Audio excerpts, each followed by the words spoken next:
Hello gamers, I am Mike TheZorch and this is Gamers Bay Weekly, and I just finished watching the Xbox and Bethesda games showcase, and it was a strong showing. Now, this year we're not getting an E3. In fact, E3 should be happening right about now. This is the month that it should be happening, but E3 was canceled. But all the movers and shakers in the gaming industry are still doing their own thing. So like today is an Xbox and Bethesda, their stream, and then PC Gamer is doing one which I've got paused now and I'm going to watch after this. I don't know if Sony's got one coming up. I haven't checked that yet, but I'm gonna check that and see if there is, and I will do a separate video talking about, you know, what their whole presentation is going to show. But Microsoft just blew it out of the park with this one. There's going to be a lot of Sony fanboy salt over this. I guarantee you there's going to be a lot of really angry Sony fanboys because of this stream.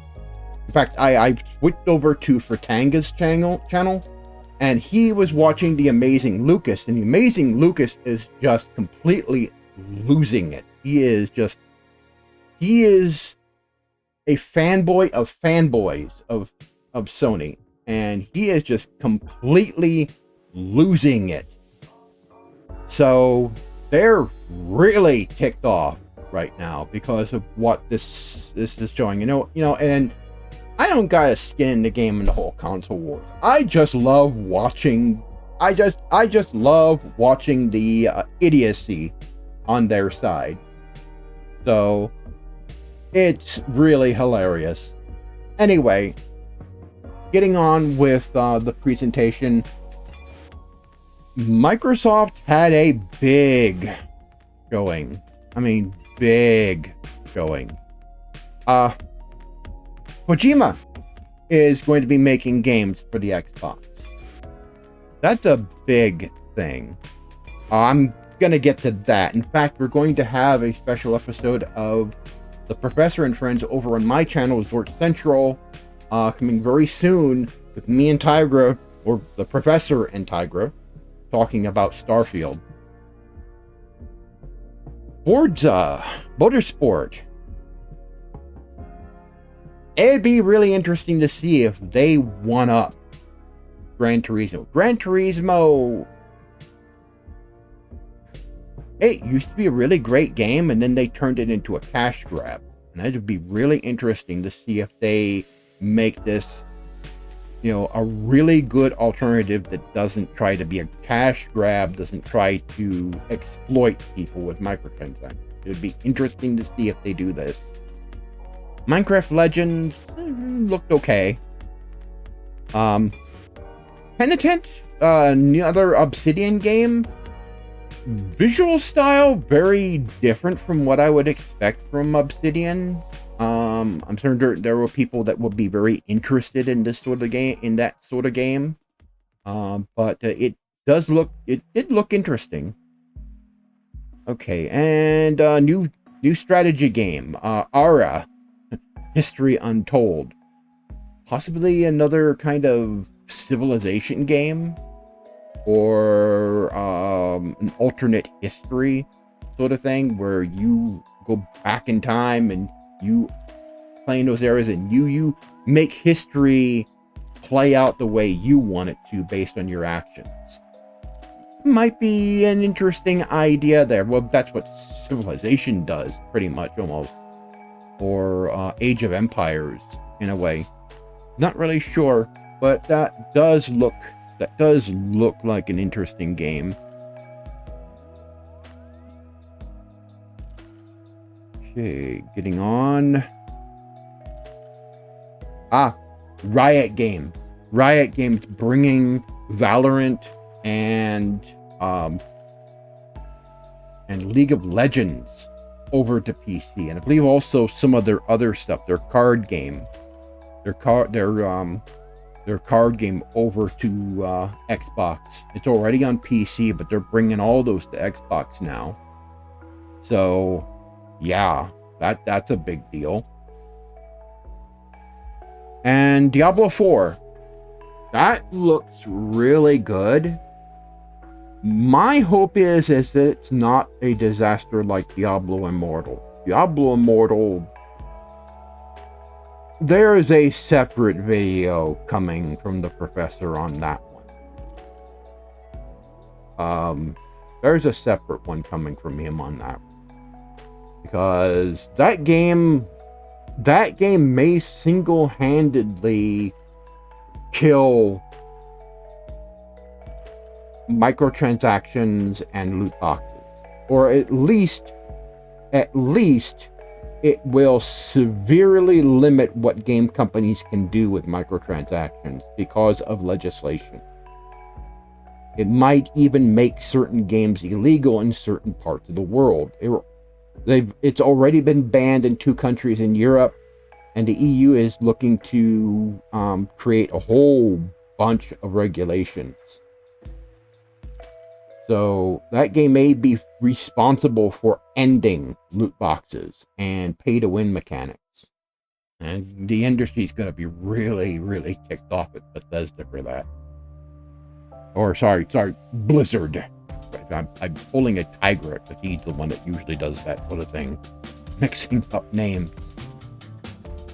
The Persona games.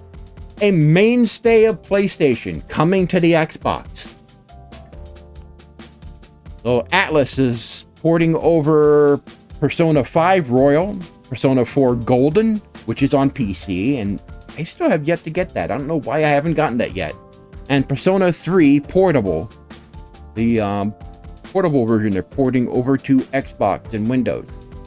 So, yeah, one of Atlas's biggest franchises, one of the longest running PlayStation franchises, is going multi-platform. Well, that's a big deal. Wulong Fallen Empire, that one looks interesting. It may be something similar to Nioh. Might be a Souls-like. It did definitely look like it may play like a Souls-like, which, there's yet more Souls-like games in the world. More games like Elden Ring, which is not a bad thing. It's not a bad thing. It's coming to PC also. Anything that comes to Xbox most likely comes to PC as well. I've got to see a little bit more of the sequel to A Plague Tale. I've got a Plague Tale. I haven't played it yet. It was offered free. I think it was during the holidays. It was offered free on the Epic Store, so I picked that up. Something I'm interested in is Overwatch 2. I've been wanting to try that out because I do like Overwatch. I do like Overwatch. And I tried Valorant and I couldn't get into it. It's so different from Overwatch. Very, very different. I think the time to kill is way too short in Valorant. And you got a lot of cheaters over there because I'm almost the second I meet an enemy, boom, I'm dead. I start shooting and boom, I'm dead. One hit, one shot. It's like they're perfect headshotting every time. And it got really annoying. Whereas in Overwatch, I've actually had a very fun time playing it. So I'm pretty interested in trying this. Also, they're going to have a campaign mode, campaign version of the game. So I'm pretty interested in that. Hot Wheels game, that looked pretty interesting. That's an expansion to Forza Horizon 5. Never picked that up yet. I'm gonna have to grab that because I've heard that's a good game. Obsidian Ant's been covering a lot of Microsoft Flight Simulator, and so they're expanding it, and they're bringing the Pelican from Halo to it, so you can actually go into space go into orbit with it. So that's going to be pretty interesting.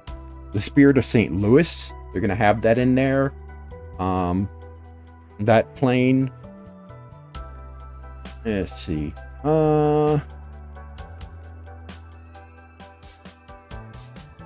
Grounded? Yes. This one. Grounded. I want to play that. Basically, Honey, I Shrunk the Kids, the game. I actually want to try that out. That looks like it might be actually a lot of fun. So I do want to get into that. That one will be on PC as well. You could be a captain in the Sea of Thieves now. And brand new Elder Scrolls Adventure awaits. Let's see. I didn't. Oh yeah, the Elder Scrolls Online. I do have ESO. I have a premium ESO account. I've had it for a long time, but I haven't picked up the High Isle expansion yet. Need to do that. The Pit for Fallout 76. I have Fallout 76. I played it once a little bit. I've heard that it has really improved a lot since its launch. I've heard that it has gotten a lot better. That a lot of the issues the game had early on have really been resolved. A lot of the updates have solved a lot of the other problems with the game, whereas it didn't have NPCs or anything like that. They've completely fixed that. So I may actually get back into playing this again and checking it out and everything, because I do like Fallout. I do like the Bethesda Fallout games. I like Fallout 4. I played the heck out of Fallout 3. So I may go back and do that. Scorn. This is another one that I am pretty interested in. This is heavily influenced by the art of H.R. Geiger, who designed the Alien from the Alien franchise. He's known for his very unique and surrealistic and very techno-bio looking artwork. And this is just filled with that. It's like a nightmarish sort of environment. Just nothing but that style. And this might actually be pretty interesting. I saw some early gameplay that didn't look too good. That was really early look at the game. I'm hoping that it's based on what I've seen. They really expanded upon it. They really made it a lot more interesting. So I'm hoping that this is really good, because this has been the announcement trailer that they did was really, really impressive. And I'm hoping that it definitely lives up to, it lives up to what they're trying to make it out to be. If it comes out in time, this might be one of the games that I played during the Gamers Bay Halloween special, during Devil's Night or on Halloween. Arc 2. There's something absolutely epic about Vin Diesel on the back of a T-Rex. I don't know, there's something absolutely positively epic about that. Hollow Knight. Some more Hollow Knight coming. That has been a really good friend. Never played it. I've heard that it is basically 2D Souls-like game. I've heard it's very good and it's very popular. So that's coming. The Last Case of Benedict Fox. That looked a little interesting. Flintlock, the Siege of Dawn's Offer. Oh, it's a Siege of Dawn. Sorry, right here. That one looked interesting. It gave me Godfall vibes a little bit. The way it way it played. Gave me Godfall vibes. So this would be an interesting one to look at and see, see if I'd like to see more of it, a little bit more gameplay, maybe a review of that one. Lightyear Frontier has nothing to do with Buzz Lightyear. Looks like another survival game, you know, where you land on a planet, but you have a mech. Your ship is a mech, and you basically use this for everything. And so that one looked very interesting. Okay. High on Life. Oh, this is from the makers of Rick and Morty. So this one right here is definitely going to be a winner here. If it's gonna have Rick and Morty style humor in it, then I'm all in. Okay. Urban Shadow Legacy.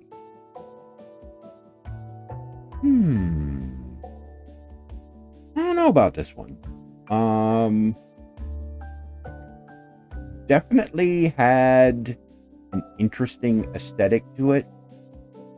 I'd like to see a little bit more of it, a little bit more of the gameplay and the mechanics to it. I'm going to see a little bit more of this one. Cocoon. Definitely had that ambience of Limbo and Inside, which it's from the same game designers.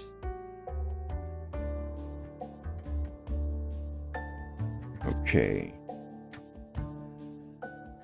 And moving on. Ravenlock, Fairy Tale Reimagined.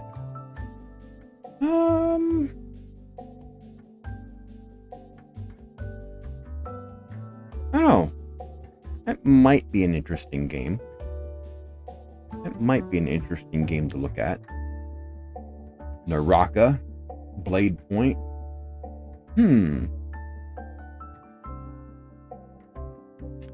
I think this one is a battle royale. This was on PC for a while, and now it's coming to Xbox.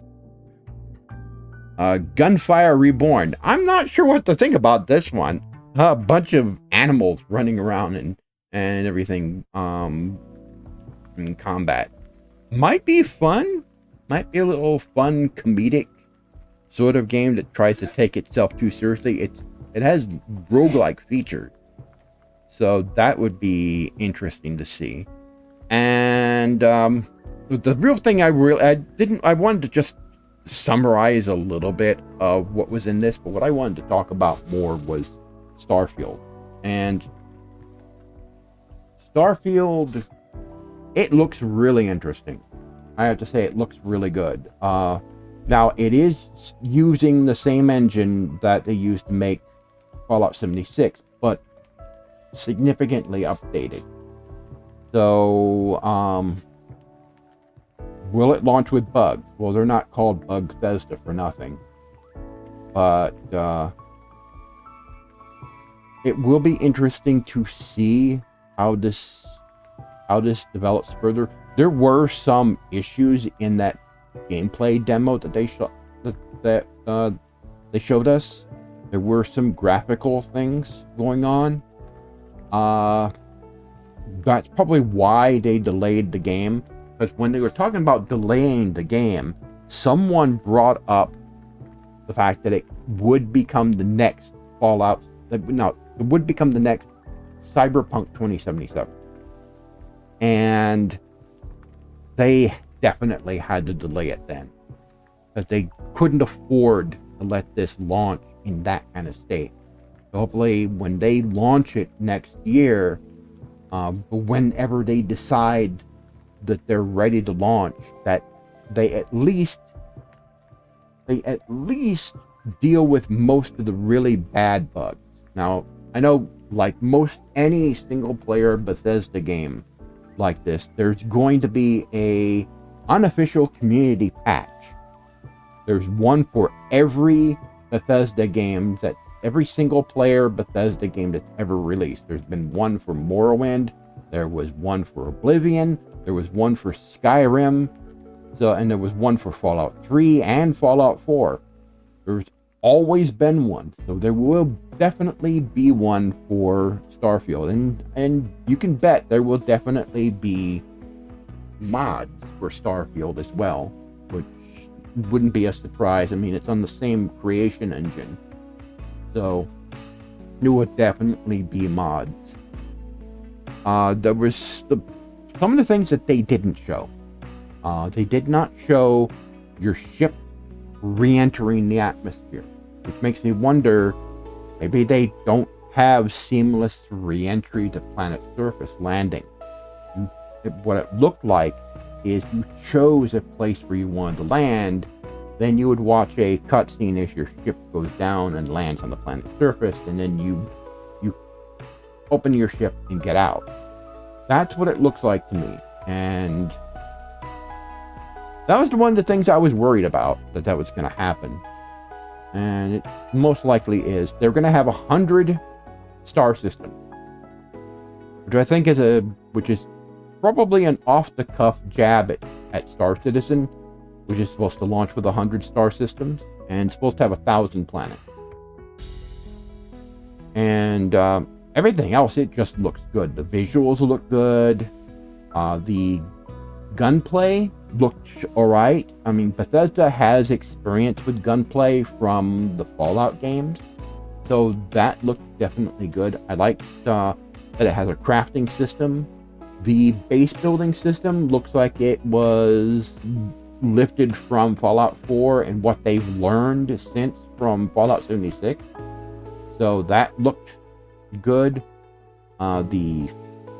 They have various factions and a lot of things you can do. The space combat looked a lot like Elite Dangerous, a little bit. It looked very arcadey, a bit. Didn't look like it was sim combat. It looked very arcadey. So, not going to be that rich an experience in space combat, but it was serviceable. It was serviceable. I did like the ship design, where you can actually build your own. You can build your own ship. I'm certain there's going to be a lot of people that are going to try and build all sorts of stuff. They're going to try and build a Millennium Falcons, Fireflies. They're going to try everything. They're going to try and build the Normandy. They're going to try everything to try and make something from other sci-fi shows with this. And I'm curious to see just how far they're taking it, how many ship parts there are, to see what kind of vessels people can build. You know? So far it looks impressive. It's definitely nothing on par with Star Citizen. Star Citizen's a completely different animal. This is a single-player RPG. Star Citizen is a massively multiplayer simulator with incredible levels of detail. So they're very different. They're space games, but their subgenres are very different. And again, as I said, the Professor and Tygra are going to be talking about that at length in a special The Professor and Friends coming up soon on my channel. Anyway, those are my thoughts on the Bethesda Games Showcase. Later, I'm going to talk about the PC gaming show that is happening today. And if there are any other presentations, I will give my thoughts on them in later episodes of Gamers Bay Weekly. Anyway, if you like this video, consider subscribing to Gamers Bay and click the bell icon to get notifications of future videos.